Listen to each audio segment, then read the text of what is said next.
బమ్మెర పోతనామాత్య ప్రణీతమైన భాగవత మహాపురాణానికి మూలాధారమైనది వ్యాసప్రోక్తమైన శ్రీమద్భాగవతము. ఆ మహాకవి పోతన జీవితకాలం క్రీస్తు శకము 1378 నుండి 1460 అని పలువురిచే నిర్ణయింపబడినది. సంకలనకర్త ఊలపల్లి సాంబశివరావుగారు, గాయకుడు వెంకట కణాదగారు, సమకూర్చి వీడియో చేసినవారు కంచి త్యాగరాజులుగారు. 2025వ సంవత్సరము. గ్రంథము పోతన భాగవతం, సప్తమ స్కంధము. ఘట్టములు 8. ప్రహ్లాదుని జన్మంబు.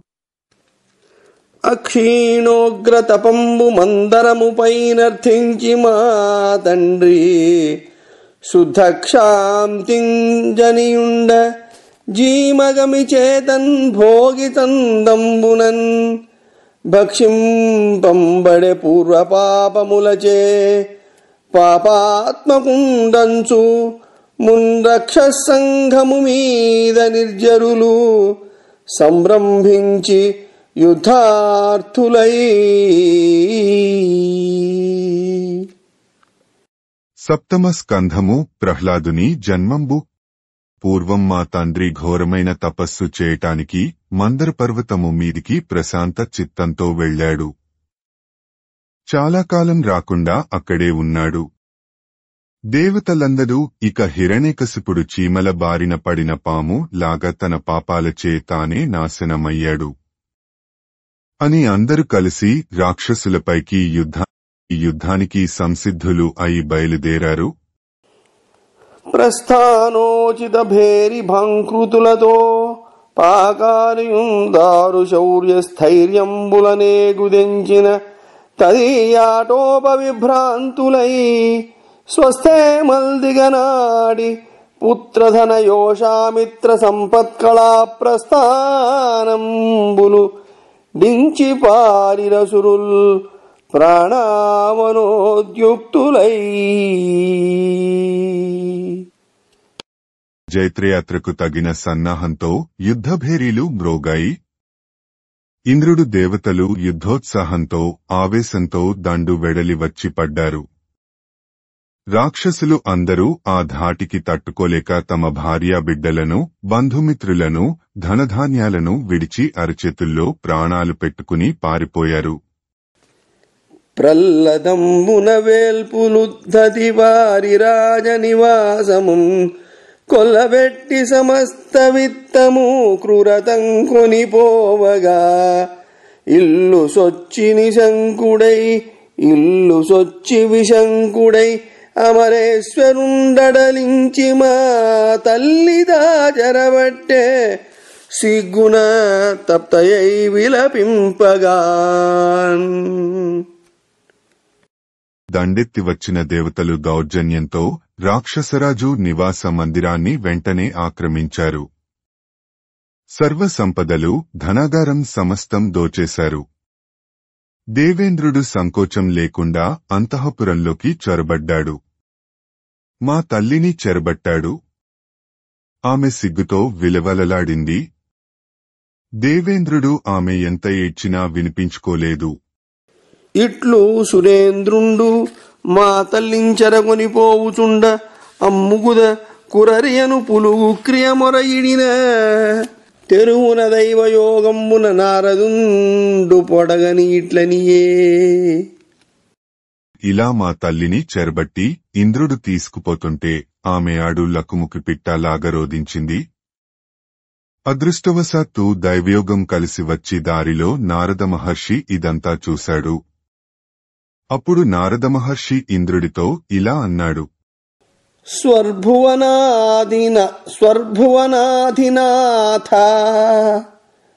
సురసత్తమ వేల్పులలోన మిక్కిలే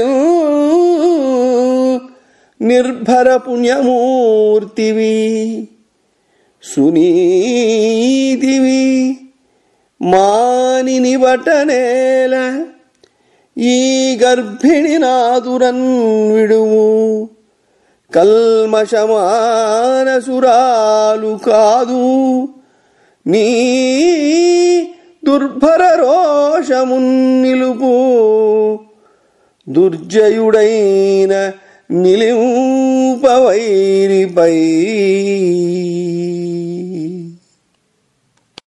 ఓ దేవేంద్ర, నువ్వేమో దేవతలలో శ్రేష్ఠుడివి, పుణ్యమూర్తివి, నీతిమంతుడవు, స్వర్గలోకానికే అధిపతివి. ఇలా నువ్వు పరస్త్రీని పట్టుకుని రావటం తప్పు కదా. ఈమె పాపాత్మురాలు కాదు, పైగా ఈమె గర్భవతి. నీ కోపం ఏమున్నా హిరణ్యకశిపుడి మీద చూపించు, అంతేకాని ఈమెపై కాదు. వెంటనే భయాత్తురాలు అయిన ఈమెను విడిచిపెట్టు అనిన వేల్పు తపసికి 1000 గన్నులఠవర ఇట్లనియే. దేవర్షి నారదులవారు ఇలా చెప్పగా 1000 కన్నులున్న దేవర ఇలా అన్నాడు. అంత నిధానమైన దివిజాహితు వీర్యము దీనిగుక్షిరత్యంత సమృద్ధి నొందెడి మహాత్మగా. కావున తత్ప్రసూతి పర్యంతము బద్ధజేసి జనితార్భకు వజ్రబుధార త్రుంచి నిశ్చింతుడనై తుదిన్ విడుతు సిద్ధము దానవరాజవల్లభన్.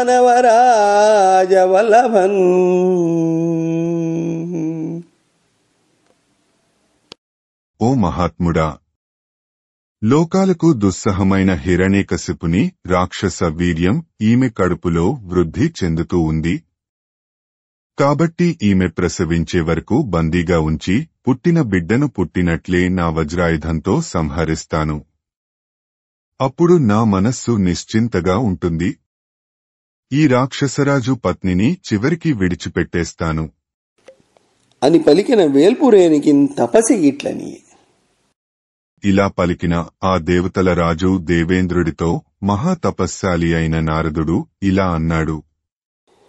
నిర్భీకుండు ప్రశస్త భాగవతుడు నిర్వైరి జన్మాంతరావిర్భూతాచ్యుత పాదభక్తి మహిమా విష్ణుండు దైత్యాంగనా గర్భస్థుండగు బాలకుండు బహుసంగ్రామాద్యుపాయంబులన్ దుర్భావంబున పొందిదావడు భవద్దోర్దర్ప విభ్రాంతుడై. దుర్భావంబున పొంది చావడు భవద్దోర్దర్ప విభ్రాంతుడై.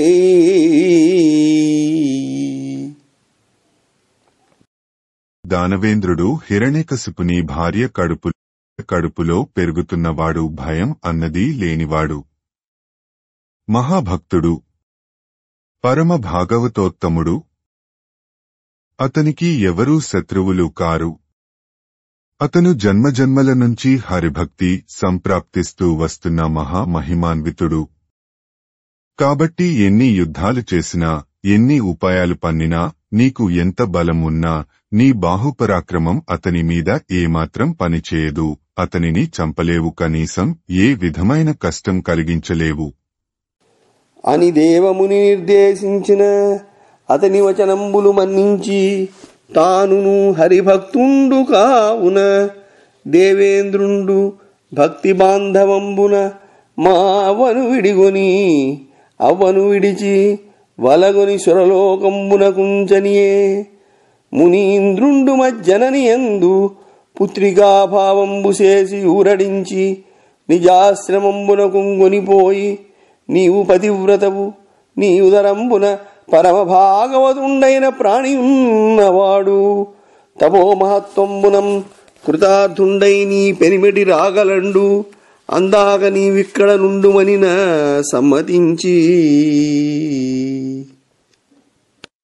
ఇంద్రుడు నారద మహర్షి చెప్పిన ఆ మాటలను ఆమోదించాడు. మా అమ్మకు నమస్కారం చేసి విడిచిపెట్టాడు. తాను కూడా విష్ణుభక్తుడే కాబట్టి ఆ భక్తి బంధుత్వంతో మా అమ్మకు ప్రదక్షిణ చేసి తన దేవలోకానికి వెళ్లిపోయాడు. నారద మహర్షి మా తల్లిని కూతురుగా భావించి ఓదార్చి తన ఆశ్రమానికి తీసుకువెళ్లాడు. అమ్మా, నువ్వు పరమ పతివ్రతవు.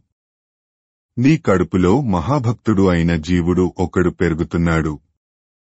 నీ భర్త తపస్సు చేసి తప్పక వరాలు పొంది తిరిగి వస్తాడు. అప్పటిదాకా నువ్వు ఇక్కడే ఉండు అని నారదుడు ధైర్యం చెప్పాడు.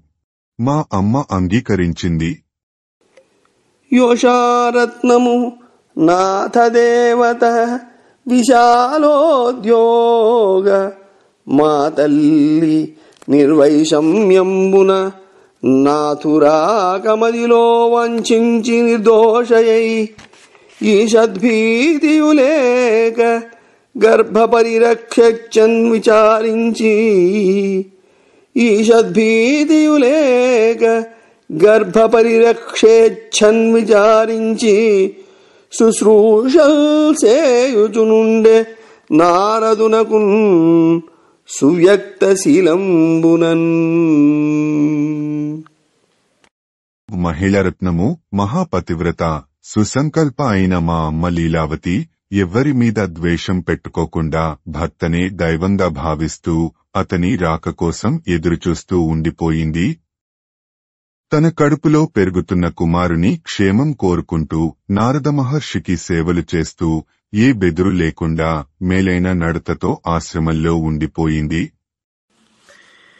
ఇట్లు తనకు పరిచర్య చేయుచున్న దైత్యరాజ కుటుంబినికి ఆశ్రిత రక్షా విశారదుండైన నారదుండు నిజ సామర్థ్యంబున అభయం బిచ్చి గర్భస్థుండనైన నన్నునుద్దేశించి ధర్మతత్వంబును నిర్మల జ్ఞానంబును ఉపదేశించిన అమ్ముద్దియ సద్దయం పెద్దకాలంబు నాటి వినికిగావున ఆడుదియగుటం చేసి పరిపాటి దప్పి సూటిలేక మరచే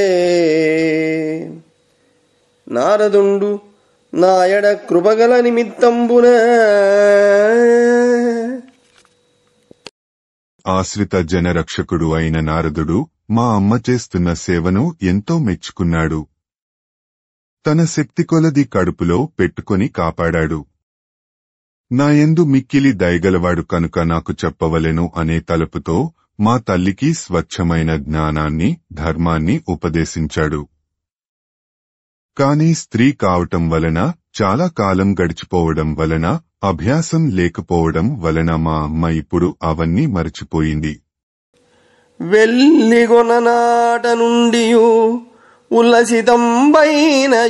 ఉల్లసితంబైన దైవయోగంబున శోభిల్లెడు మునిమతమంతయును లంబున మరపు పుట్టనొకనాడైనన్. నారద మహర్షికి నా మీద ఉన్న దయ వలన దైవయోగం కలిసి రావటం వలన నాకు మాత్రం వారి యొక్క ఆ ఉపదేశాలు అన్నీ పుట్టిన నాటి నుండి నేటి వరకు ఏ ఒక్కరోజు కూడా ఒక్కటి కూడా నేను మర్చిపోలేదు. చక్కగా అన్నీ గుర్తున్నాయి. వినుడు నాదు పలుకు విశ్వసించితిరేని సతులకైన బాలజనులకైన తెలియవచ్చు మేలు దేహాద్యలంకార దళన నిపుణమైన తపసి మతము. శ్రద్ధగా వినండి, చెప్తాను. నా మాట నమ్మండి. నారద మహర్షి తత్వం తెలుసుకోవడానికి స్త్రీలు బాలలు కూడా అర్హులే. ఈ నారద భక్తి తత్వం తెలుసుకుంటే దేహాభిమానాలు మమకారాలు తొలగిపోతాయి. ఉత్తమమైన భక్తి ఏర్పడుతుంది అని నారదోక్త ప్రకారంబున బాలకులకు ప్రహ్లాదుండు ఇట్లనియే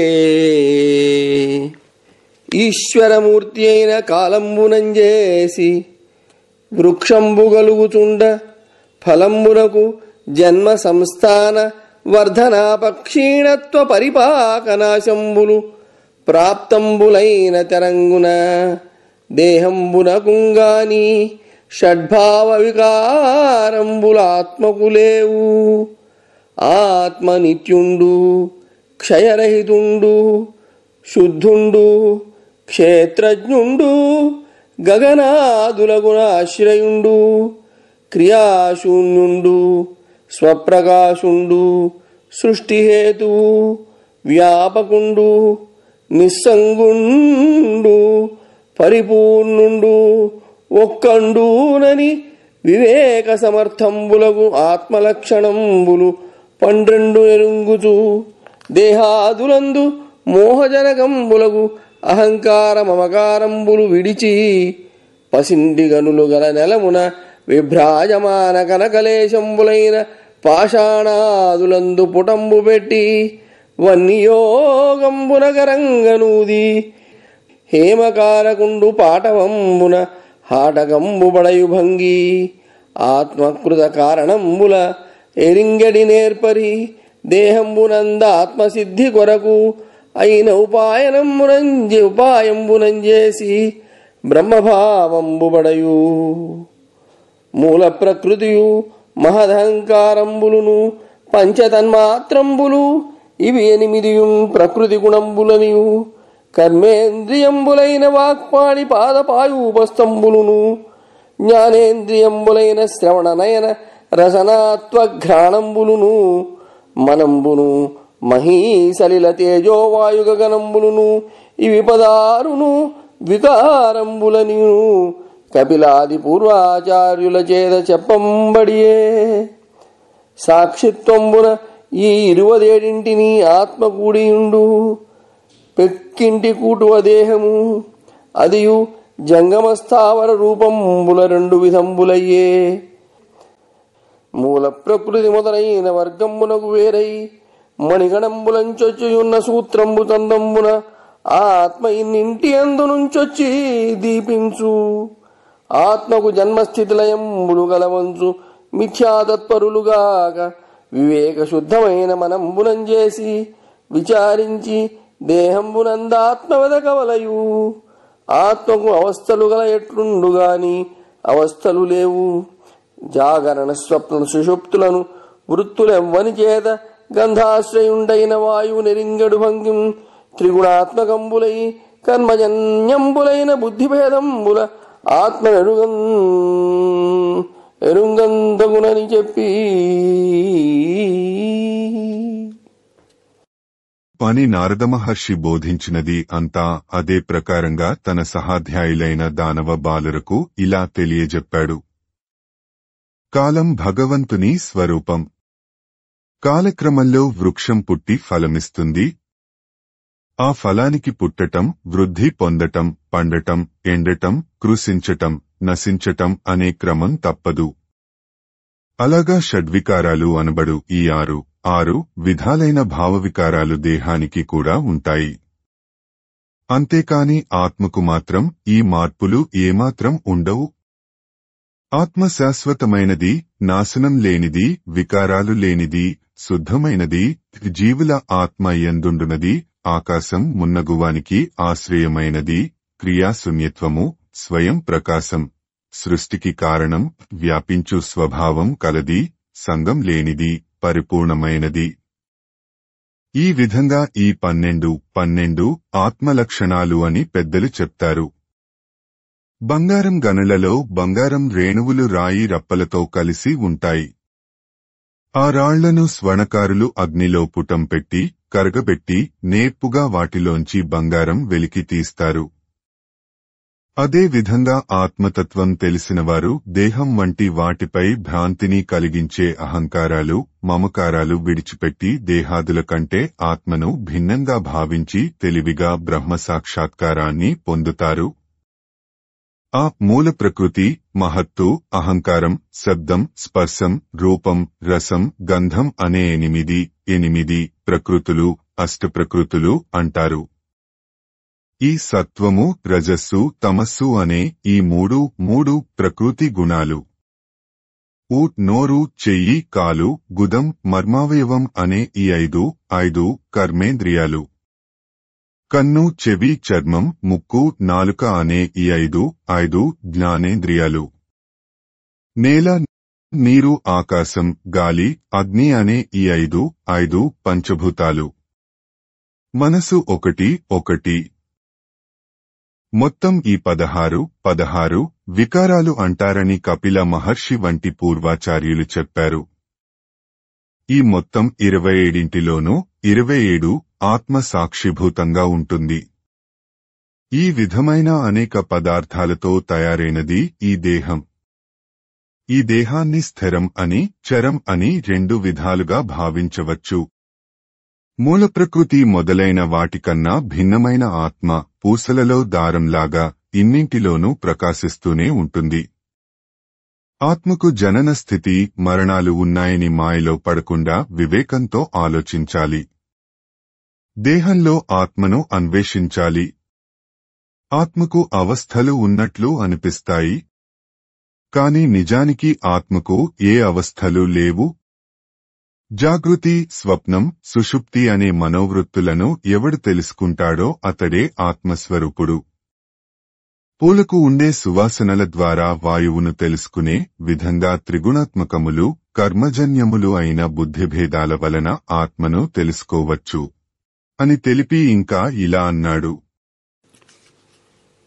సంసారమిది బుద్ధి సాధ్యము గుణకర్మ గణబద్ధమజ్ఞాన కారణంబు కలవంటిదింతియగాని నిక్కము కాదు సర్వార్థములు మనస్సంభవములు స్వప్న జాగరములు సమములు గుణశూన్యుడగు పరమునికి గుణాశ్రయమున భవ వినాశంబులు పాటిల్లినట్లుండు పట్టి చూచిన లేవు బాలులార. కడగి త్రిగుణాత్మకములైన కర్మములకు జనకమై వచ్చున జ్ఞాన సముదయమును ఘనధర జ్ఞానవన్నిచే కాల్చిపుచ్చి కర్మ విరహితులై హరికనుటమేలు. పిల్లలు, ఈ సంసారం కేవలం బుద్ధి వలననే ఏర్పడుతుంది. ఇది సత్వరజస్తమో గుణాత్మకాలు అయిన కర్మలలో బందీ అయి ఉంటుంది. ఈ సంసారం అన్నది కేవలం స్వప్నం లాంటిది, ఎంతమాత్రం యథార్థం కాదు. సకల కాంక్షలు మనస్సులోనే పుడతాయి. స్వప్నం, మెలకువ ఈ రెండింటికి తేడాయే లేదు. పరమాత్మ గుణాలకు అతీతుడు అయినా గుణాలను ఆశ్రయించి ఆయన కూడా జననం, మరణం పొందుతున్నట్లు అనిపిస్తుంది. కాని తరచి చూస్తే పరమాత్మకు జనన మరణాలు లేవు. త్రిగుణాలు వలన ఆవిర్భవించే ఆయా కర్మలకు కారణమైన మనలోని అజ్ఞానాన్ని జ్ఞానం అనే అగ్నితో కాల్చివేయాలి. అలా కర్మ బంధాల నుండి విముక్తులై విష్ణుమూర్తిని కనుగొనటం మంచిది. అదిగావున గురు శుశ్రూషయు సర్వలాభ సమర్పణంబును సాధుజన సంగమంబును ఈశ్వర ప్రతిమా సమారాధనంబును హరికథా తత్పరత్వంబును వాసుదేవుని అందలి ప్రేమయు నారాయణ గుణకర్మ నామ కీర్తనంబును వైకుంఠ చరణ కమల ధ్యానంబును విశ్వంభరమూర్తి విలోకన పూజనంబులును మొదలైన విజ్ఞాన వైరాగ్య లాభ సాధనంబులైన భాగవత ధర్మంబులపై రతి గలిగి సర్వభూతంబులయందు ఈశ్వరుండు భగవంతుండు ఆత్మగలండని సంవారంబు చేయుచు కామక్రోధలోభమోహ మదమాత్సర్యంబుల గెలిచి ఇంద్రియవర్గంబును బంధించి భక్తి చేయుచుండ ఈశ్వరుండైన విష్ణుదేవుని అందలి గతి సిద్ధించు.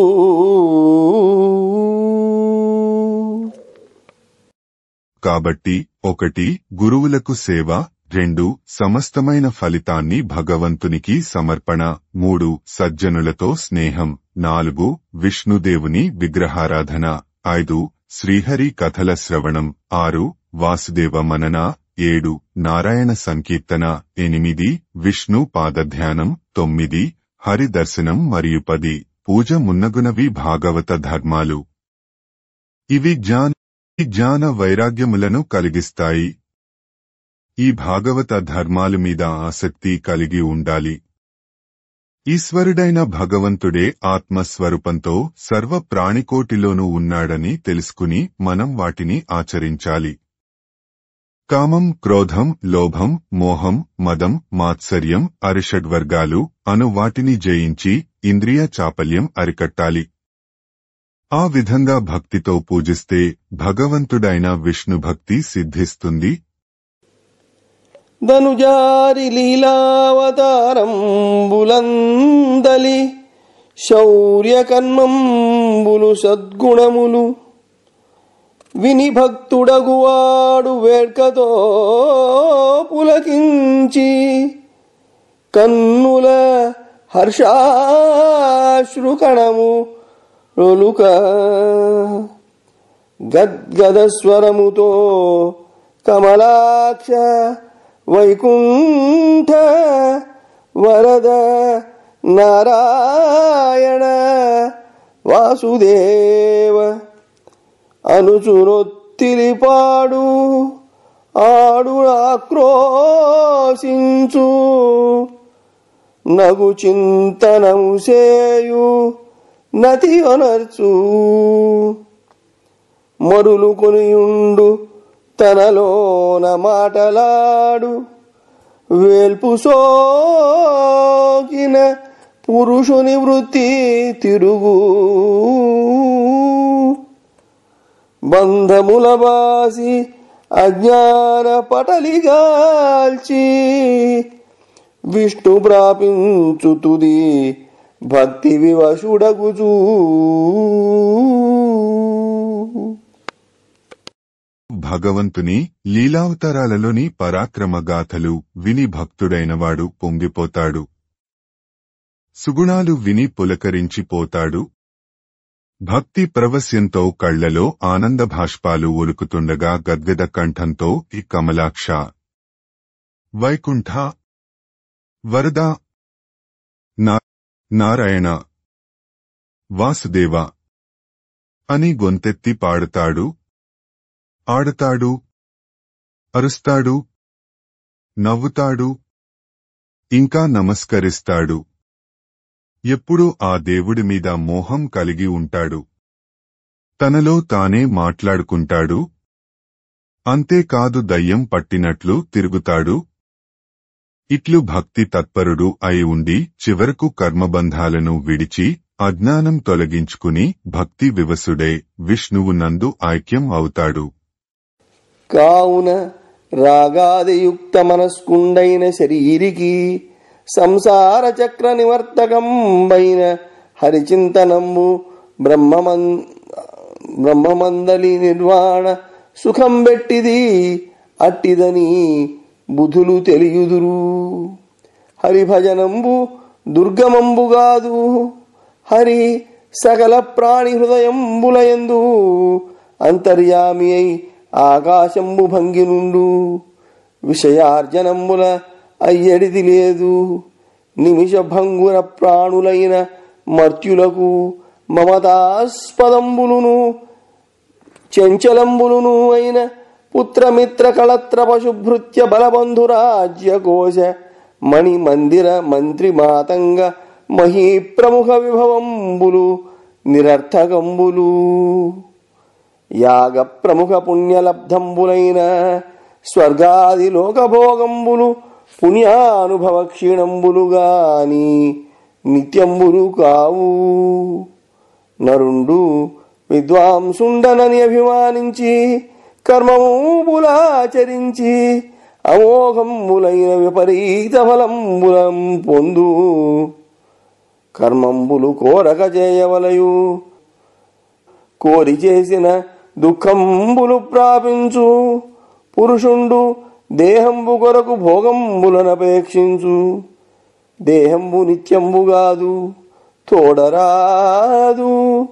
మృతంపైన దేహంబును శునకాదులు భక్షించు. దేహి కర్మంబులాచరించి కర్మబద్ధుండై క్రమణం కర్మానుకూలంబైన దేహంబు తాల్చు. అజ్ఞానంబునం చేసి పురుషుండు కర్మదేహంబుల విస్తరించు. అజ్ఞానతంత్రంబులు ధర్మార్థకామంబులు. జ్ఞానలభ్యంబు మోక్షంబు. మోక్షప్రదాతయగు హరి సకల భూతంబులగు ఆత్మేశ్వరుండు ప్రియుండు. తన చేతనైన మహాభూతంబులతోడ జీవ సంయుతుడయుండు. నిష్కాములై హృదయగతుండైన హరిని నిజ భక్తిని భజింపవలయు. కాబట్టి రాగాదులతో బద్ధుడై కోరికల వలలో పడిన మానవుడికి ఈ సంసార చక్రాన్ని ఛేదించాలి అంటే విష్ణు సంకీర్తన ఒక్కటే ఉపాయం. పరబ్రహ్మంతో ఐక్యం అయితే అనుభవించే ఆనందం ఎంతటిదో అంతటి ఆనందాన్ని శ్రీహరి ఆరాధన అందిస్తుంది అని పండితులు చెప్తారు. మాధవుడిని సేవించటం కష్టమైన పని కాదు. విష్ణువు సమస్త ప్రాణుల హృదయాలలో అంతర్యామి అయి ఆకాశం వలె వ్యాపించి ఉంటాడు. సిరి సంపదలు సంపాదించటం వలన ఏమాత్రం సుఖం లేదు. మానవుల జీవితాలు క్షణభంగురాలు. ఇలాంటి మానవులకు మమత, అనుబంధాలు పెంచే భార్యా పిల్లలు, బంధుమిత్రులు, మడిమాన్యాలు, పాడిపంటలు, రాజ్యకోశాలు, మణిమందిరాలు, మంత్రులు, మత్తేభాలు మొదలైనవి అన్ని అనవసరమైనవి, అస్థిరమైనవి. యజ్ఞ యాగాదుల వలన లభించే స్వర్గ సుఖాలు శాశ్వతాలు కావు. అవి పుణ్యం క్షీణించగానే నశించేవే. తాను ఘనుడను అనుకుని మానవుడు తనపై తాను అభిమానం పెంచుకుని వివిధ కర్మలు ఆచరించి విపరీతమైన ఫలితాలు విశేషంగా పొందుతాడు. కోరికలతో చేసే కర్మలన్నీ దోహకాలనే కలిగిస్తాయి. కనుక ఎటువంటి కోరికలు లేకుండా కర్మలు ఆచరించాలి. దేహం ధరించినవాడు దేహి, దేహి తన దేహం కోసం భోగాలు కోరుకుంటాడు. కాని దేహం శాశ్వతమైనది కాదు, తనతో వచ్చేది కాదు. ప్రాణం పోగానే ఈ శరీరం కుక్కలు, నక్కలు పాలవటానికి పనికి వస్తుంది అంతే. దేహం ధరించిన వ్యక్తి కర్మలను చేసి ఆ కర్మలకు బద్ధుడు అయిపోతాడు. మరల ఆ చేసిన కర్మలకు అనుకూలమైన దేహం ధరిస్తాడు. అజ్ఞానం వలన కర్మలు అధికంగా చేయటం, మరల దేహాలు ధరిస్తూ ఉండటం, ఇలా కర్మ దేహాలలో పురుషుడు సంచరిస్తూ ఉంటాడు. అజ్ఞానంతో కూడిన కర్మలు ధర్మార్థకామాలను మాత్రమే అందిస్తాయి. జ్ఞానం ఒక్కటే మోక్షాన్ని ప్రసాదిస్తుంది. ఆ మోక్షాన్ని అందించేవాడు విష్ణువు మాత్రమే. సర్వ ప్రాణికోటికి ఆ మోక్షప్రదాత అయిన శ్రీహరే ఆత్మేశ్వరుడు, ప్రియుడు. తన చేత సృష్టించబడిన పంచభూతాలతో కూడిన వాడే ఆ పరమాత్మే జీవుడు అనబడతాడు. కాబట్టి ప్రతి వ్యక్తి తమ హృదయంలో ఉండే ఆ భగవంతుని భక్తి శ్రద్ధలతో నిస్వార్థంగా సేవించాలి. దానవ దైత్య భుజంగమ మానవ గంధర్వ సుర సమాజములో లక్ష్మీనాథు చరణ కమల ధ్యానంబున ఎవ్వడైన ధన్యతనొందున్.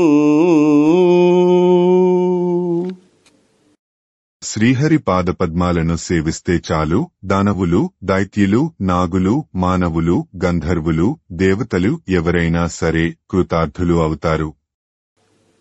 చిక్కడు వ్రతముల క్రతువుల చిక్కడు వ్రతముల క్రతువుల చిక్కడు దానముల శౌచశీల తపములన్ చిక్కడు యుక్తిని భక్తిని చిక్కిన క్రియరచుదుండు సిద్ధము సుండి. భక్తిని చిక్కిన క్రియ అచ్యుతుండు సిద్ధము సుండి.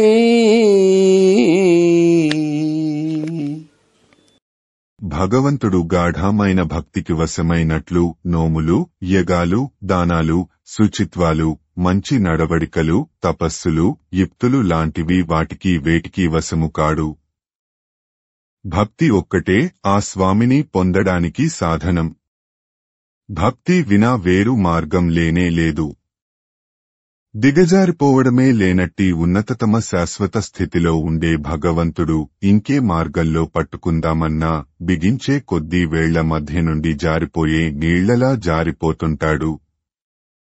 భక్తికి అయితేనే భద్రంగా చిక్కుతాడు. ఈ పద్యం ఎంతో గొప్పది అని చెప్పవచ్చు. భాగవత తత్వార్థాన్ని చిన్న చిన్న పదాల్లో సిద్ధాంతీకరించి భక్తాగ్రేసరుడైన రాక్షసబాలుని నోట ఈ పద్యం రూపంలో ఇలా పలికించాడు పోతనగారు. ప్రహ్లాదుడు సహాధ్యాయులు అయిన రాక్షసబాలురకు తన ప్రపత్తి మార్గమైన నారదోపదిష్ట భాగవత తత్వాన్ని తెలిపి విష్ణుభక్తి విలక్షణత వివరించాడు. చాలదు భూదేవత్వము, చాలదు దేవత్వమధిక శాంతత్వంబు, చాలదు హరిమెప్పింప విశాలోద్యములార, భక్తి చాలిన భంగిన్.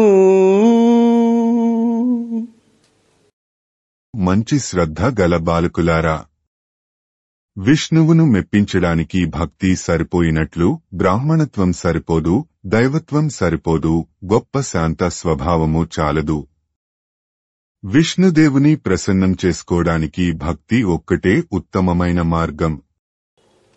ధనుజ భుజగయక్ష దైత్యమృగాభీర సుందరీ విహంగ శూద్రశబరులైన పాపజీవులైన ముక్తికి బోధురఖిల జగము విష్ణుడనుచూ తలచీ.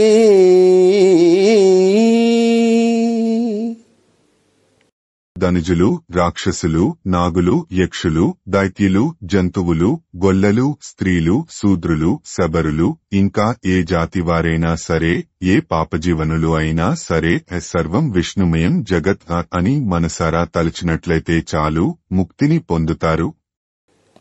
గురువులు తమకును లోబడు తెరువులు చెప్పెదరు, విష్ణు దివ్య పదవికి తెరువులు చెప్పరు. చీకటి బరువులు పెట్టంగనేల బాలకులారా, చీకటి బరువులు పెట్టంగనేల బాలకులారా. బాలలు, మీ అమాయకత్వం వదలండి. మన ఉపాధ్యాయులు వారికి తెలిసిన చదువులే చెప్పగలరు, చెప్తున్నారు. అంతేకాని దివ్యమైన శ్రీహరి సాన్నిధ్యం పొందటానికి అవసరమైన మార్గాలు చెప్పరు. మనం ఈ గుడ్డి చదువులు చదివి వారి వెంట అజ్ఞానం అనే చీకటిలో పరుగెత్తటం దేనికి చెప్పండి? తెండెల్ల పుస్తకంబులు ఇందాచార్యులకు మరలనే కథమునకు రెండు విశేషము చెప్పెద, పొండొలని వారు కర్మపుంజము పాలై. ఆ పుస్తకాలు అన్నీ తెచ్చి గురువులకు ఇచ్చేసి రండి. మళ్ళీ మనం ఏకాంతంగా కూర్చుందాం. ఇంకా చాలా మంచి విషయాలు చెప్తాను. ఇష్టం లేని వాళ్ళు వెళ్ళండి. మీ కర్మలు మీరు అనుభవించండి. ఆడుదము మనము హరిరతి, పాడుదమే ప్రొద్దు విష్ణు భద్రయశంబుల్, వీడుదము ధనుజ సంగతి, కూడుదము ముకుంద భక్త కోటిన్ సూటిన్.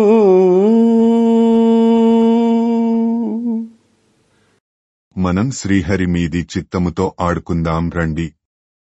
మాధవుడిని మనసు నిండా నింపుకుని హరిసంకీర్తనలు పాడుకుందాం. మిగిలిన రాక్షసుల స్నేహం విడిచిపెడదాం. నిర్భయంగా విష్ణుభక్తులతో చేరిపోదాం రండి.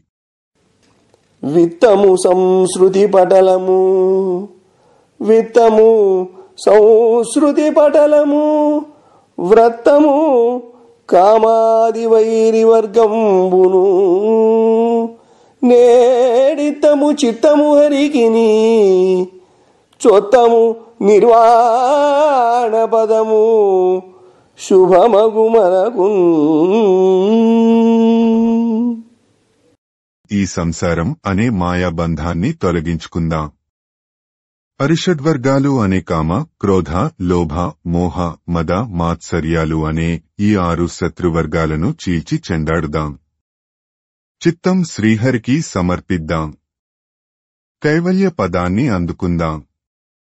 మనకు తప్పక శుభం కలుగుతుంది అని ఇలా రహస్యంగా ప్రహ్లాదుడు అనేక విధాలుగా అనేక అనుకూలమైన సమయాలలో రాక్షస కుమారులకు మోక్ష మార్గాన్ని బోధించసాగాడు.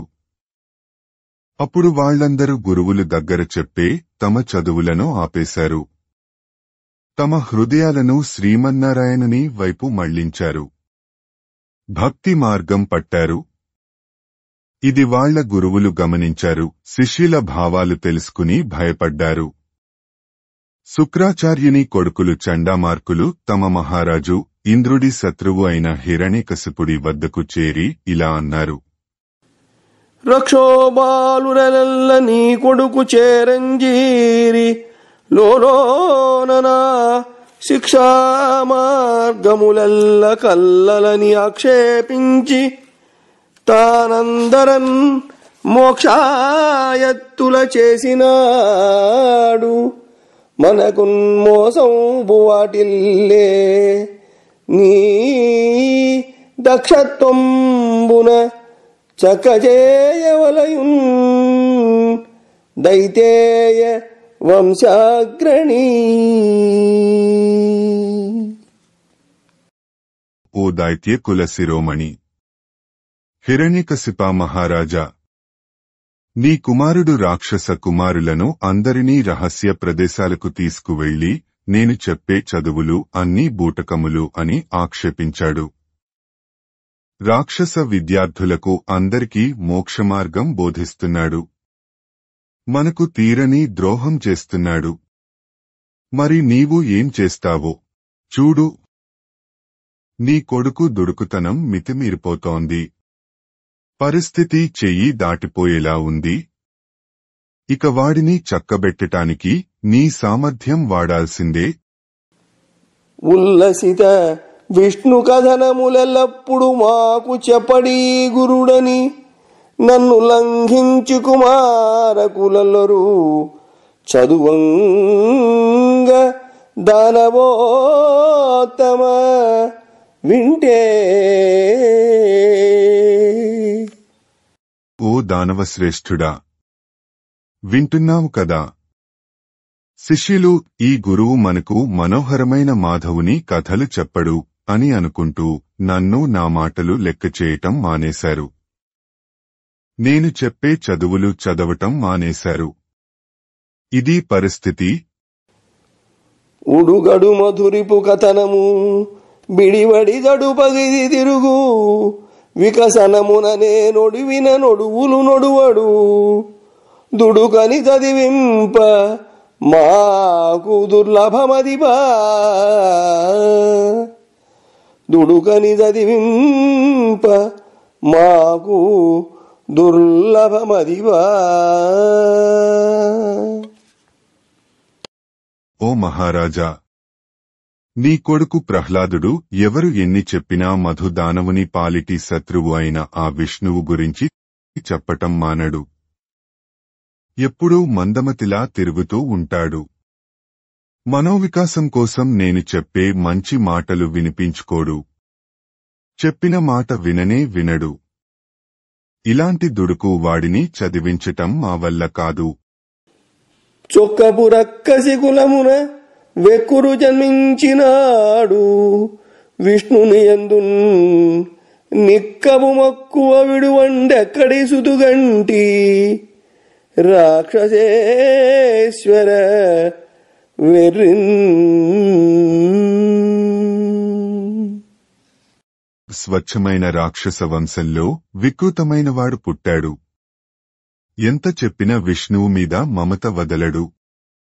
ఎంత చక్కని కొడుకును కన్నావయ్యా హిరణ్యకశిప మహారాజా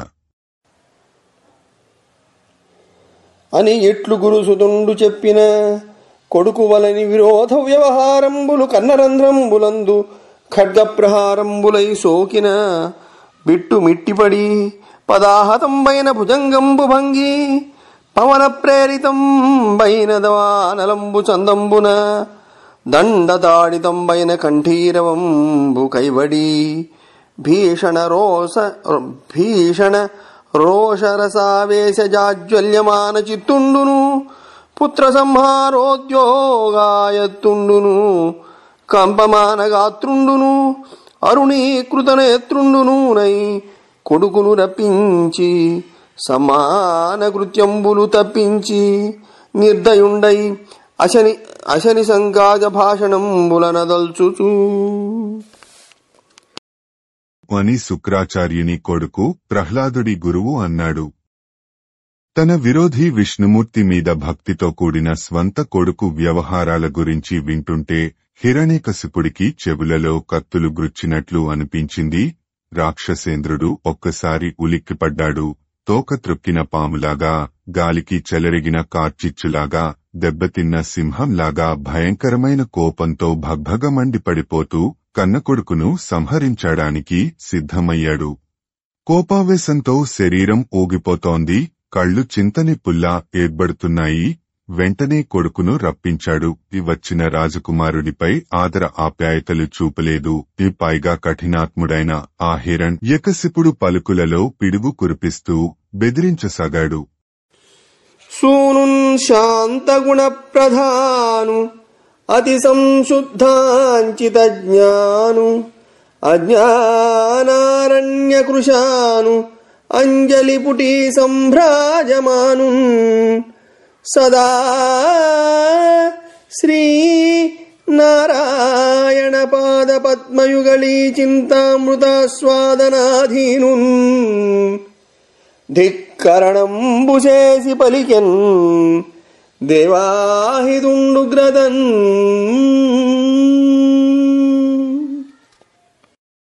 ఆ ప్రహ్లాదుడు మహాశాంతమూర్తి, గొప్ప గుణవంతుడు, బహు పరిశుద్ధమైన జ్ఞానం అనే సంపదకు గనిలాంటివాడు, అజ్ఞానం అనే అరణ్యానికి అగ్నిలాంటివాడు. నిరంతరం చేతులు జోడించి మనసులో పరంధాముని పాదపద్మాలనే ధ్యానిస్తూ ఉండేవాడు. అటువంటి సకల సద్గుణ సంశీలుడిని కన్న కొడుకును ధిక్కరించి, కోపించి విబుధ విరోధి అయిన హిరణ్యకశిపుడు ఇలా విరుచుకుపడ్డాడు. అస్మదీయం బగునాదేశమునగాని మిక్కిలి రవిమింట మెరయవెరచు అన్ని కాలములందు అనుకూలుడై గాని విద్వేషి అయి గాలి వీవవెరచు మత్ప్రతాపానల మందీకృతార్చి అయి విచ్చలవిడి అగ్ని వెలుగవెరచు అతి తీక్ష్ణమైన నాజ్ఞను లంఘించి శమనుండు ప్రాణుల చంపవెరచు ఇంద్రుడౌదలనామ్రోలనెత్తవెరచు అమర కిన్నర గంధర్వయక్ష విహగ నాగ విద్యాధరావలి నాకు వెరచు ఏల వెరవవు పలువా నీకేది దిక్కు.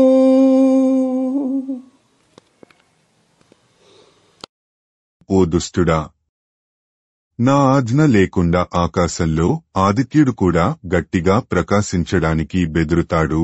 ఈ వాయువు కూడా అన్ని కాలాలలోనూ అనుకూలంగానే వీస్తాడు తప్పించి అహితుడుగా వీచటానికి భయపడతాడు. అగ్నిహోత్రుడు కూడా దేదీప్యమానమైన నా ప్రతాపం ముందు మందంగా వెలుగుతాడు తప్పించి ఇష్టానుసారం చెలరేగి మండటానికి భయపడతాడు. పాపులను శిక్షించే యముడు కూడా బహు తీక్షణమైన నా ఆజ్ఞను కాదని ప్రాణుల ప్రాణాలు తీయటానికి వెరుస్తాడు. ఇంద్రుడికి కూడా నా ముందు తల ఎత్తే ధైర్యం లేదు. దేవతలైనా, కిన్నరులైనా, యక్షులైనా, పక్షులైనా, నాగులైనా, గంధర్వులైనా, యాధరులైనా నేనంటే భయపడి పారిపోవలసిందే. అలాంటిది నువ్వు ఇంత కూడా లేవు. నేనంటే నీకు భయం ఎందుకు లేదు? ఇక్కడ నీకు దిక్కు ఎవరు? ఎవరి అండ చూసుకుని ఇంత మిడిసిపడిపోతున్నావు? ప్రజ్ఞావంతులు లోకపాలకులు శుంభద్వేషులయ్యున్ మదీ ఆజ్ఞాభంగము సేయనోడుదురు. రోషాభంగ దృష్టిన్ వివేక జ్ఞానచ్యుతమై జగత్రిదయం కంపించు. నీవిట్టితో ఆజ్ఞోల్లంఘనమెట్లు చేసిదివి సాంకారదన్ దుర్మదీ. దుర్బుద్ధి. మహాప్రతాపవంతులు అయిన దిక్పాలకులు నా మీద ఎంత ద్వేషం పెంచుకుంటున్నా కూడా నా మాట జవదాటటానికి బెదురుతారు. నేను కోపంతో కడకంట చూశానంటే చాలు, ముల్లోకాలు వివేక విజ్ఞానాలు కోల్పోయి అల్లకల్లోలం అవుతాయి. అలాంటిది అహంకారంతో నువ్వు నా ఆజ్ఞను ఎలా ధిక్కరిస్తున్నావు? కంఠక్షోభముగా గనొత్తిలి మహాగాఢంబుగా డింభా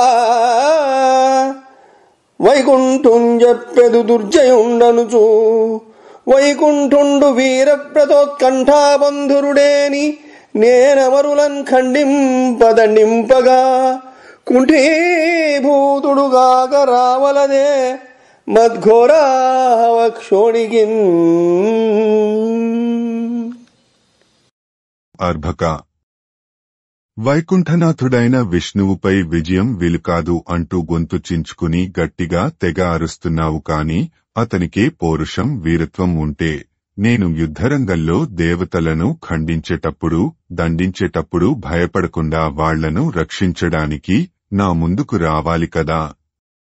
ఆచార్యోక్తముగాక బాలురకు మోక్షాసక్తి పుట్టించి నీ వాచాలత్వము చూపి విష్ణునహితున్వనించి మద్దైత్యవంశాచారంబులు నీరు చేసితివి.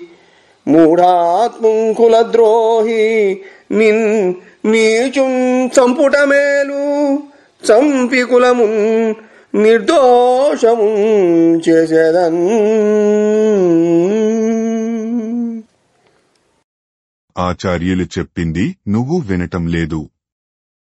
పైగా నీ తోటి విద్యార్థులకు కైవల్యం మీద కాంక్ష పుట్టిస్తున్నావు. నీ వాచాలత్వం చూపించి మన విరోధి విష్ణువును విపరీతంగా పిచ్చిమాటలతో పొగడుతున్నావు. మన రాక్షస వంశ సంప్రదాయాలు అన్నీ బూడిదపాలు చేశావు. నువ్వు కులద్రోహివి, ఈ మూఢుడివి, నీచుడివి. నీవంటి వాడిని చంపడమే మంచి పని. నిన్ను చంపి నా వంశానికి మచ్చరాకుండా చేస్తాను. దిక్కులు గెలిచిదినన్నీయు దిక్కెవ్వడు రోరి నీకు. దేవేంద్రాదుల్ దిక్కుల రాజులు వేరొక దిక్కెరుగగా కొలుతురతడే దిక్కని నన్ను. ఓరి, అన్ని దిక్కుల చివర్ల వరకు ఉన్న రాజ్యాలన్నీ గెలిచాను. దేవేంద్రాది దిక్పాలకులు అందరూ ఏ దిక్కులేక ఇప్పుడు నన్నే దిక్కని తలచి మ్రొక్కుతున్నారు. ఇక నన్ను కాదని నీకు రక్షగా వచ్చేవాడు ఎవడూ లేడని తెలుసుకో. బలవంతుడనే జగముల బలములతో జనక వీరభావమున మహాబలుల జయించితి. యౌవని బలమున నాడదవు నాకు ప్రతివీరుడవై. బాలక. ప్రహ్లాద.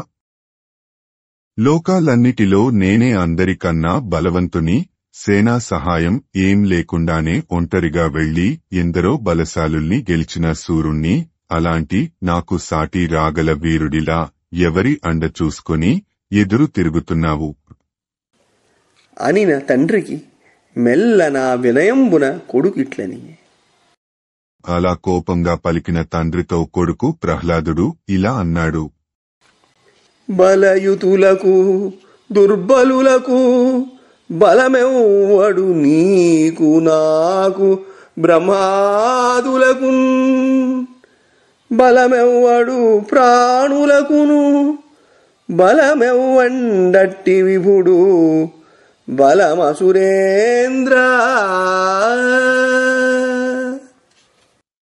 హిరణ్యకశిప రాక్షసరాజా, బలవంతులకు బలహీనులకు నీకు నాకు బ్రహ్మ మున్నగువారికి సృష్టిలోని సర్వ ప్రాణులకు అందరికీ శరణు అయినవాడు ఎవరో ఆ పరాత్పరుడే నాకు అండగా ఉన్నాడు. అందానికి పెట్టింది పేరు ఈ పద్యం.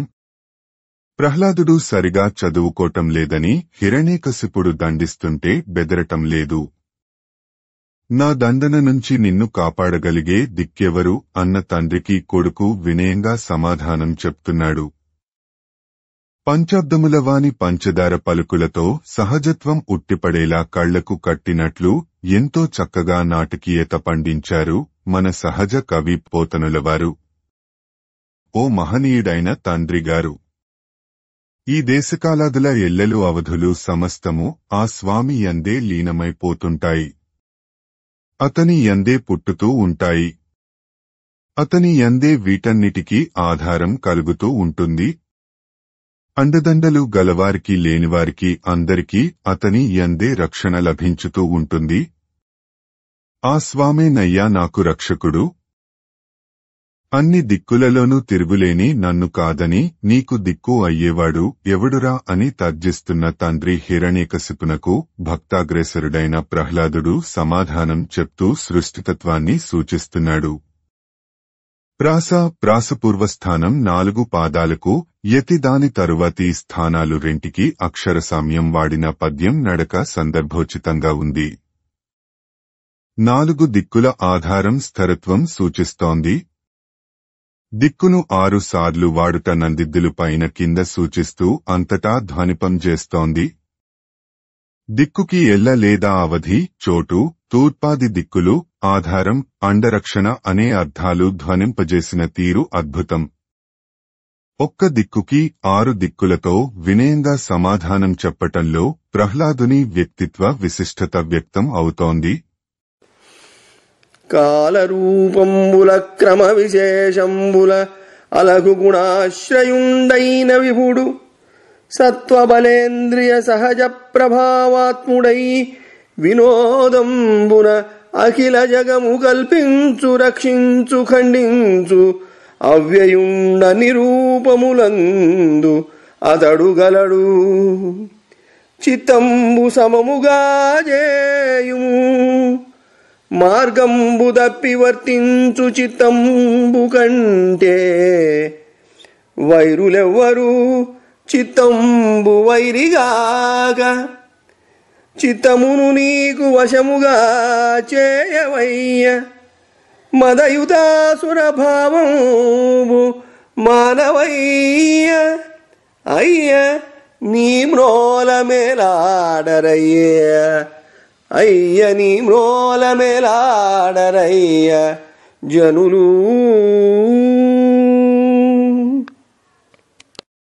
నాన్నగారు, ఆ జనార్దనుడు జగత్పతి కాలనుగుణంగా వివిధ రూపాలతో వివిధ పద్ధతులతో ఆ ప్రభువు విష్ణుమూర్తి విరాజిల్లుతూ ఉంటాడు. అతడు సుగుణాలకు నిధి.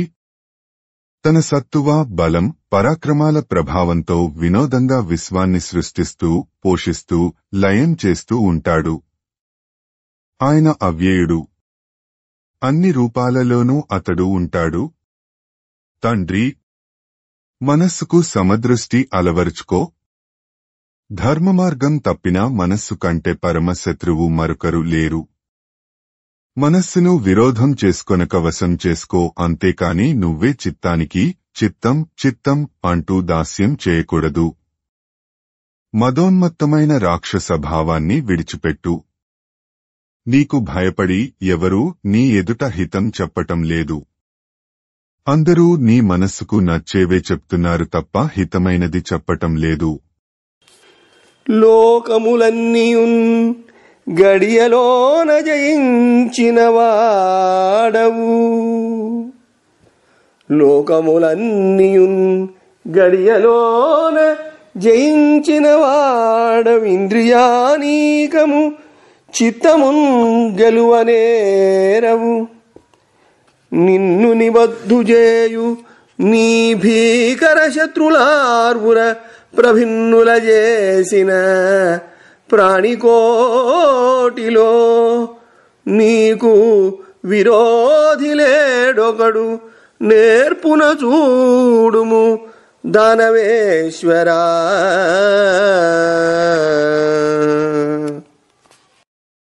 నువ్వేమో రాక్షసరాజా, లోకాలు అన్నింటినీ క్షణంలో జయించావు, కాని నీలోని మనస్సును, ఇంద్రియాలను గెలువలేకపోయావు. వాటి ముందు నువ్వు ఓడిపోయావు. కామ, క్రోధ, లోభ, మోహ, మద, మాత్సర్యాలు అనే 6 శత్రువులు నిన్ను బందీ చేశారు.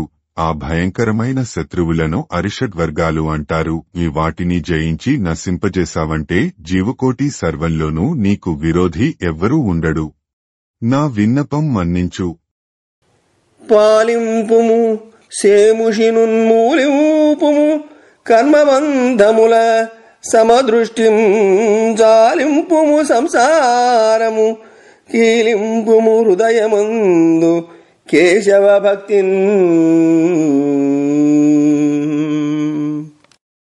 మంచి మనస్సుతో మరొకసారి ఆలోచించు. కర్మబంధాలను త్రెంచివెయ్యి. అభేదభావం లేకుండా చక్కని సమదృష్టి అలవరుచుకో. నిరంతరం మనసంతా మాధవునిపై లగ్నం చెయ్యి అనిన పరమభాగవత శేఖరునకు దోషాచర శేఖరుండు ఇట్లని అని పలికాడు పరమభక్త శిఖామణి ప్రహ్లాదుడు. విన్న దోషమార్గానువర్తి అయిన ఆ రాక్షస శిఖామణి హిరణ్యకశిపుడు ఇలా హుంకరించాడు. చంపిన చచ్చదననుచును కంపింపకయోరి పలువ కఠినోక్తులనన్ కుంపించదు చావున కుంత్యంపరివై వదరువాని తెరగున కుమతి. దుర్మతి, చావుకు తెగించావు. చంపుతారని కాని చచ్చిపోతానని కాని నీకు భయం లేకుండా పోయింది. దుర్మార్గుడా, కర్ణకఠోరమైన మాటలనే ఈటెలను నా మీదకే విసురుతున్నావు. చావును కూడా లెక్క చేయకుండా మితిమీరి మాట్లాడుతున్నావు. నా తోడం ప్రతిభాషలాడెదు జగన్నాథుండు నాకంటే నీ భూత శ్రేణికి రాజులేడొకడు సంపూర్ణ ప్రభావండు మద్భ్రాతం చంపిన మున్ను నే వెదకిదిం పల్మారు నారాయణుండేదద్విశ్వములోనలేడు మరివాడెందుండురా దుర్మతి. ఓ దుర్బుద్ధి, నాకే ఎదురు సమాధానం చెప్తున్నావు. ఈ జగత్తు అంతటికీ అధిపతిని నేనే. నేను తప్ప ఈ జీవజాలం సమస్తానికి నాకంటే సంపూర్ణ శక్తిమంతుడైన మరొక రాజు లేడు. నేనే జగన్నాథుడిని. నా సోదరుడైన హిరణ్యాక్షుడిని చంపినప్పుడు హరికోసం అనేక పర్యాయాలు వెతికాను. విశ్వం అంతా గాలించాను. కాని ఆ విష్ణువు విశ్వం మొత్తంలో ఎక్కడా లేడు. మరి ఆ పిరికివాడు ఇంకెక్కడ ఉంటాడు? ఎక్కడగలడే క్రియనే చక్కటి వర్తించు ఎట్టి జాడను వచ్చు చక్కడుతు నిన్ను విష్ణుని పెక్కులు ప్రేలెదవు వాని భృత్యుని పగిదిన్. విష్ణువును సేవకుడిలా తెగ పొగడుతున్నావు. అసలు ఎక్కడ ఉంటాడు? ఏ విధంగా ఉంటాడు? ఏ రీతిగా తిరుగుతూ ఉంటాడు? ఏ పద్ధతిలో వస్తుంటాడు? చెప్పు, లేకపోతే నిన్ను నీ హరిని సంహరిస్తాను. ముందు సమాధానం చెప్పు అని హరికింకరుండు శంకింపక హర్షపులకాంకుర సంకలిత విగ్రహుండయి ఆగ్రహంబులేక హృదయంబున హరింతలంచి నమస్కరించి బాలవర్తనమున నర్తనంబు చేయుచూ ఇట్లనియే. అలా తండ్రి గద్దిస్తున్నప్పటికీ పరమ హరిభక్తుడు అయిన ప్రహ్లాదుడు ఏమాత్రం జంకలేదు. పైగా అమితమైన ఆనందంతో నిలువెల్లా పులకించిపోయాడు.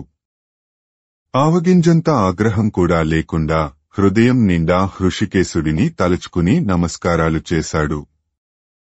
ఆనందంగా ఉన్న బాలురకు సహజమైనట్లుగానే తన సంతోషంలో తాను అత్యంత విశ్వాసంతో నృత్యం చేస్తూ ఇలా పలికాడు. కలడంబోధి కలడంబోధి కలడుగాలి కలడాకాశంబునం కుంభినిం కలడగ్నిందిశలన్ పగళ్ళనిశలన్ ఖద్యోత చంద్రాత్మనం కలడోంకారమునం త్రిమూర్తుల త్రిలింగం వ్యక్తులందంతడన్ కలడీశుండు కలడీశుండు కలండు కలండు కలడీశుండు కలండు తండ్రి వెదకంగానేల ఈ ఆయడన్.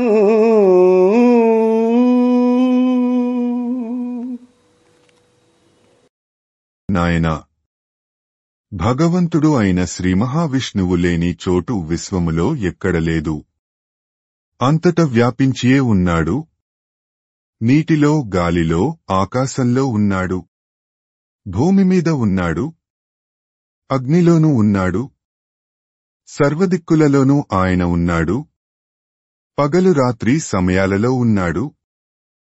సూర్యుడు, చంద్రుడు, ఆత్మ, ఓంకారం, త్రిమూర్తులైన బ్రహ్మ, విష్ణు, మహేశ్వరులు, స్త్రీ, పురుష, నపుంసక అనే త్రిలింగ వ్యక్తులు అందరూ ఇలా బ్రహ్మాది పిపీలక పర్యంతమందు ఆయన ఉన్నాడు. అట్టి సర్వపూర్ణుడు, సర్వవ్యాపి, సర్వేశ్వరుడు కోసం ఎక్కడెక్కడో వెదకాల్సిన పనిలేదు. సర్వే సర్వకాల సర్వావస్థలలోనూ ఉన్నడయ్యా. ఇందుగలడు అందులేడని సందేహము వలదు. ఇందుగలడు అందులేడని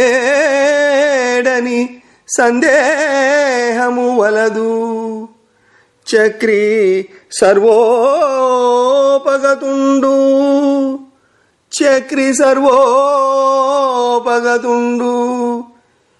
ఎందెందు వెదకి చూచిన అందందే కలడు. దానవాగ్రణి వింటే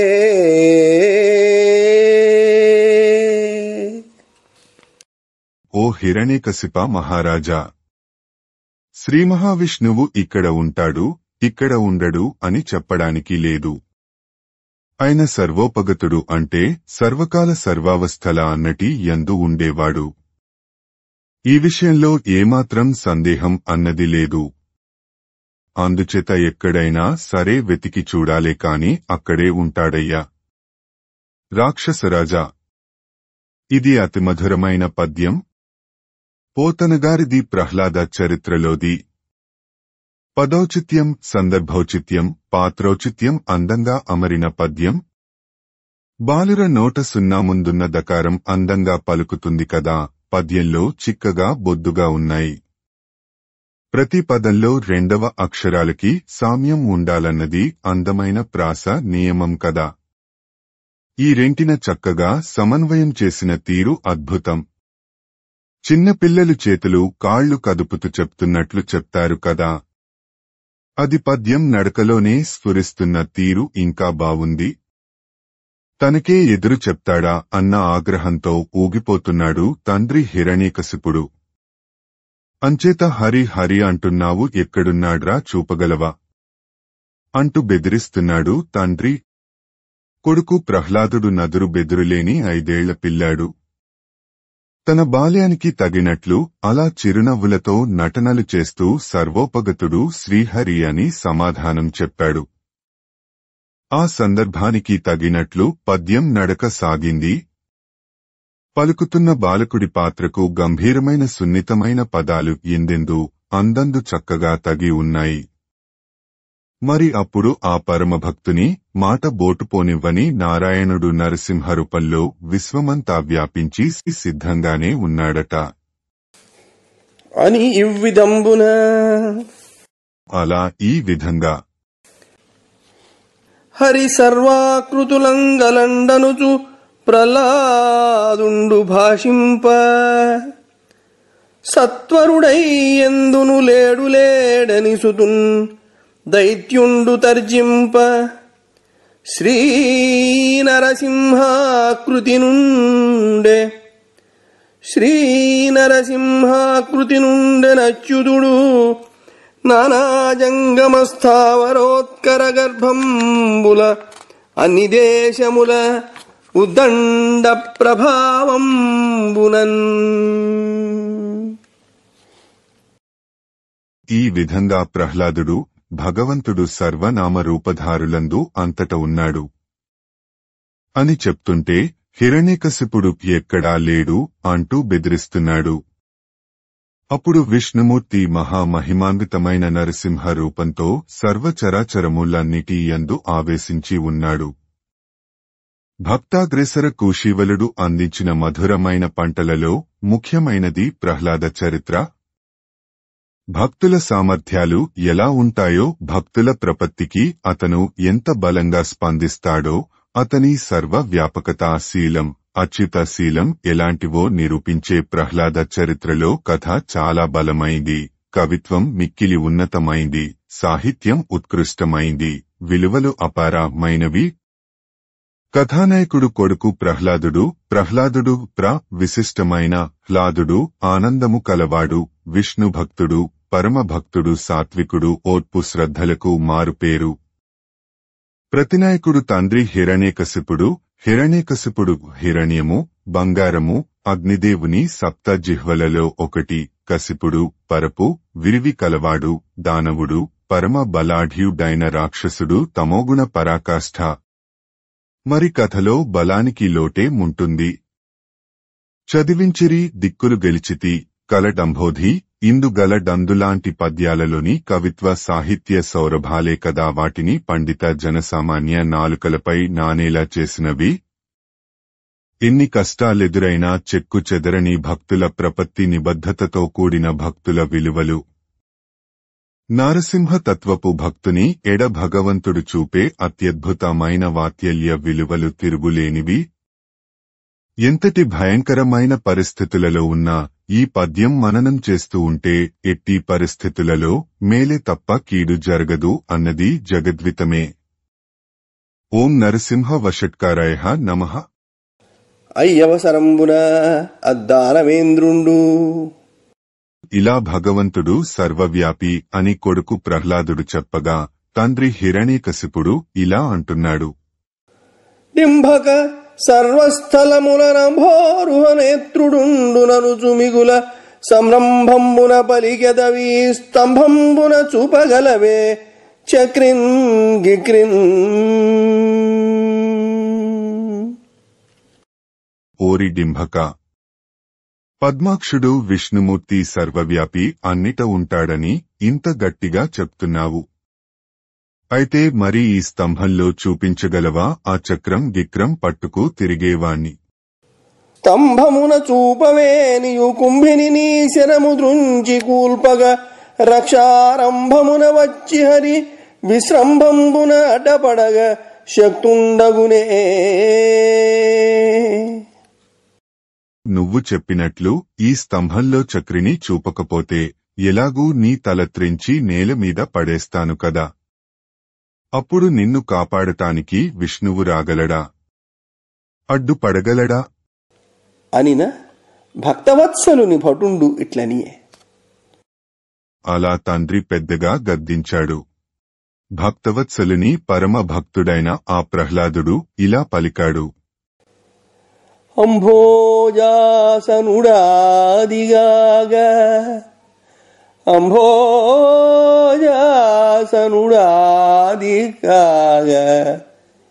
తృణపర్యంతంబు విశ్వాత్ముడై సంభావంబున ఉండు ప్రోడ విపుల స్తంభంబులో ఉండడే.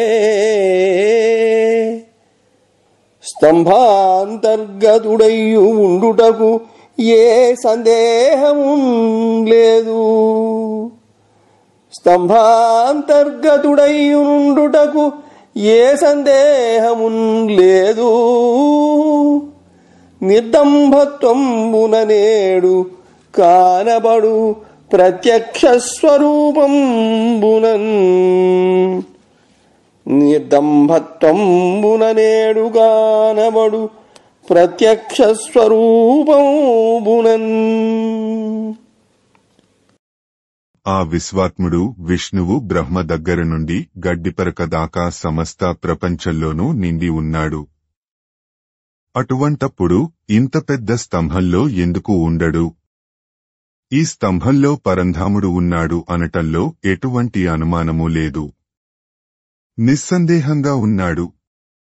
కావాలంటే ఇప్పుడు ప్రత్యక్షంగా కనిపిస్తాడు కూడా అని నవిని కరాళించి గ్రద్దన లేచి గద్ది అడిగ్గనుడికి ఒరబెట్టిన ఖడ్గంబు పెరిగి కేలనమర్చి జలిపించుచు మహాభాగవత శిఖామణి అయిన ప్రహ్లాదుని ధిక్కరించుచు. అలా అనేసరికి హిరణ్యాక్షుడు ఒక్కసారిగా వికటాట్టహాసం చేశాడు. చివాలున లేచి సింహాసనం మించి క్రిందికి ఊరికి వచ్చాడు.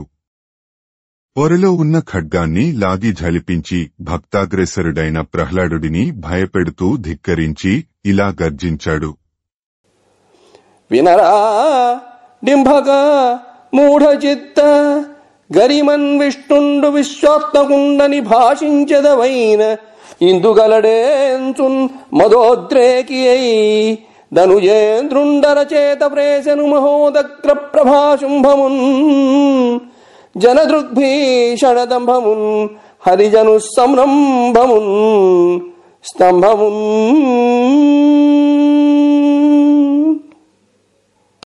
ఓరే వినరా మూర్ఖ అర్భక, ఎంతో గొప్పగా విష్ణువు విశ్వాత్మకుడు అంటున్నావు. అయితే దీంట్లో ఉన్నాడా